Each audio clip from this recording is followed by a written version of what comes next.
Hi all. என் வீட்டுக்கார் kitchen பக்கம் வந்தாலே நம்மளுக்கு கிச்சன் வேலை இழுத்துக்கிட்டே போகுங்க எனக்கெல்லாம். நேத்து ஏதோ புறாக்கு ஏதோ ரெடி பண்றேன்னு சொல்லிட்டு கிச்சனையே தலைகீழா மாத்தி வச்சிருந்தாருங்க. அவர் கிச்சன் பக்கம் வராம தான் எனக்கு பீஸ்ஃபுல்லா இருக்கும். கிச்சன் பக்கம் வந்துட்டாரு, ஒரு வேலைய வந்து 4 வேலையா வச்சுட்டு பயப்புள்ள என்னவோ ரிலாக்ஸா போயிடும். ஆனா எனக்கு தாங்க தலையே கிறுகிறுன்னு ஆயிடும். முந்தா நேத்தும் இதுமாரி கிச்சனை கிளீன் பண்ணேன். நேத்தும் கிச்சன் கிளீன் பண்ணேன். என்ன பண்றது? எல்லாம் நான் வாங்கிட்டு வந்த வரம். இத வரமா சொல்றதா, இல்ல சாபமா சொல்றதா தெரியலங்க. ஆனா ஏதோ ஒண்ணு. அப்புறம் கிச்சன்லாம் கிளீன் பண்ணிட்டு, ஆஸ் யூசுவல் எப்பவுமே போல இன்னைக்கு செவ்வாய்க்கிழமை. செவ்வாய்க்கிழமைனா நம்ம வந்து வெத்தல தீபம் போடுவோம். அதனால இன்னைக்கு அது எல்லாமே ரெடி பண்ணிட்டு இருந்தேன். எங்க வீட்டுக்கு வந்து ஒரு கெஸ்ட் வந்தாருங்க. அவர மெயின்டெயின் பண்றதுலயே எனக்கு டைம் போனதே தெரியலங்க.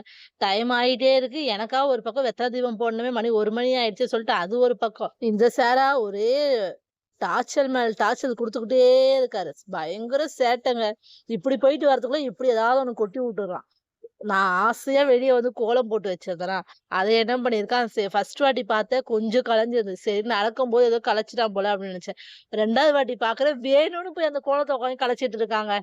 நான் சொன்ன கெஸ்ட் இவர் தான்.